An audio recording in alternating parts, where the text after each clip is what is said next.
Hello and welcome to Cracking the Cryptic. Today I'm going to have a look at the recent New York Times hard puzzle. Now I know Simon's been almost doing these as a series, and according to him there's always something you can spot that's probably worth studying for earlier on if you're going for the kind of logical route. So I'm going to play my solve the puzzle, which I just did, and I'll kind of talk you through it, and possibly we'll figure out the sort of things that Simon's looking at there. So here we are starting. Now, I do not go all that quick because I can't get used to the software here, and especially switching between big numbers and small numbers, and indeed actually clicking on cells. It turned out not to be very good at that. So here's an important point. There's 2, 9 here in column 4 and 2, 9 here in row 6. So that's fixed this 2, 9 pair. That has meant, given the 5, 7 there and the 1, 3 here, that's meant 4, 8, 6 are in this group of cells, and that leaves 1, 3 there. Now it's quite possible that 4, 8, 6 is the sort of hidden triple that Simon's looking for immediately. It's not very hidden here, to be honest. You've got 2, 9, 1, 3 in the column, 5, 7 in the box. 4, 8, 6 is quite straightforward in a way. So now we carry on, and I've managed to, because of that 4, 8, 6, that rules this cell out for a 6. So that's fixed the 6 here. Now I've also spotted this 9 is fixed by the 9s in row 3 and column 9. But look at that, that's poor work here. I've decided that 2s must go up here because that cell's ruled out by that 2. So this 2 pushes 2 into these 2 cells. That's not good because these 2 cells are a pair including a 2. So that could have resolved that 2 much more quickly. Now when I've finally got the right number in here, I've worked out that's an 8 from this 8 and this 8 and this 8. Now that takes 8 out of this square, so the 4, 6 pair is fixed, and that cell must be the 8. So that's some progress. Now 8 down here, because of that 8 that's gone in, that's ruled out this cell from being an 8. So 8 must be in one of those 2 cells, and that means it decides which of these 2 is an 8. So 8 goes in there. There is a point coming fairly soon, maybe already, where I get badly stuck. And I mean, it's really not helping that I'm not spotting that this 2, 9 pair sorts out this 2. And in fact, 2s and 9s down the central boxes are a kind of a useful pair to spot. They're in column 4 at the top, they're in column 5 in the middle, so they're clearly in column 6 at the bottom. So again, it doesn't take long to work out this should be 2, this should be 9, that fixes the 8.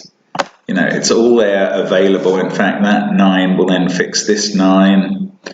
There's quite a lot more that should be very straightforward, but I think I get quite stuck maybe at this point, and you can see my cursor just sort of hovering while I look for something else to fill in.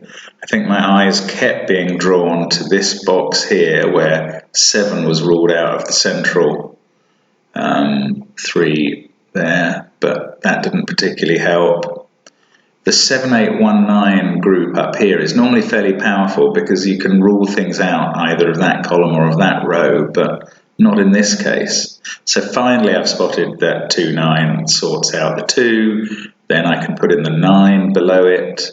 That resolves both this 8 and this 9. In fact, that finishes off the 8s. We can finish off this box down here with 7 and 5. So that's quite useful, and that finishes off column 4 as well, apart from this pair, which is yet to be resolved.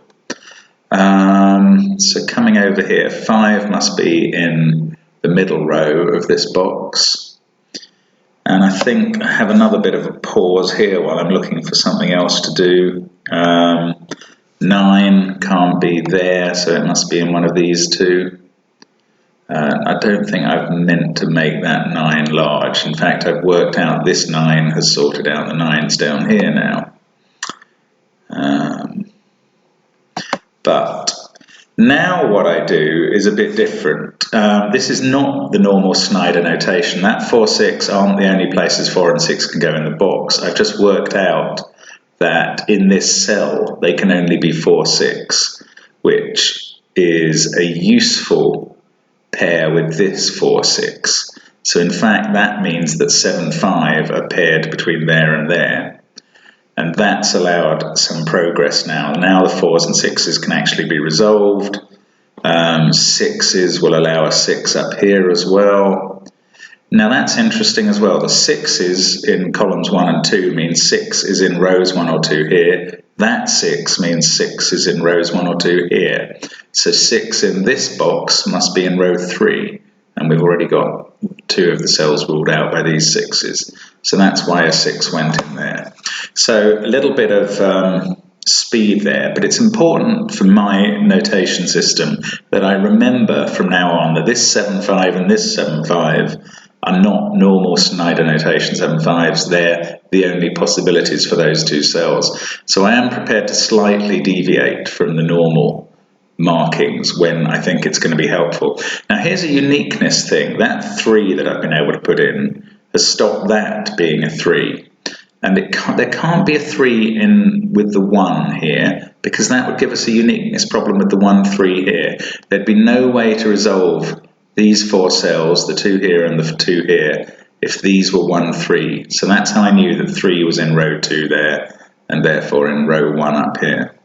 Now I've been able to make good progress with the 2s. In fact, I could finish them off now. We're finishing off box 9 there, and really from this point on, especially having resolved that 5 and 7, luckily I did remember what they were doing, it's now just a case of finishing off the puzzle, and that doesn't help if I do misprints like that one. 5 obviously up there now, and really it's just a case of finding where to go to spot the deductions now. 4 here is going to be useful over here because it will put a 4 up there. Again with the misprints, come on. Resolve the 9, 2, so now 4 there is obvious to me. And that 4 helps in this box because it rules out this cell up here. And I finally worked that out, put the 4 in there. And as I say, the rest is just finishing off. So there's a few deductions. Now, I'm not sure I've gone about it the way Simon would. I think, either this triple or some other triple or double here, he would have been onto in a flash. I do think that 2, 9 was a very useful pair, and I did spot that early. But I mean, the time's still over 7 minutes. Now, I can, to some extent, blame that on the software. I think on paper I'd have been 2 or 3 minutes quicker, but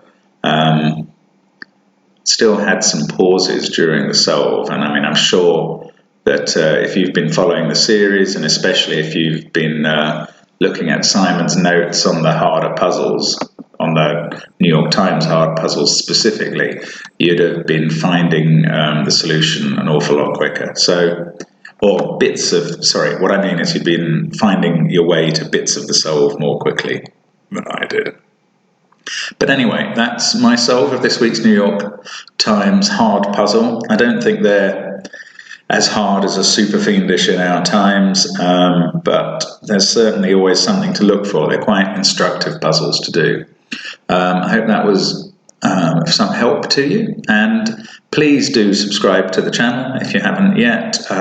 We do like you having watch our videos and comment on them, and feel free to sponsor us on Patreon, or indeed email or tweet us the puzzles that you'd like help with, because that's always quite interesting for us too. Thanks very much for watching, and hope to see you again on Cracking the Cryptic. Bye for now.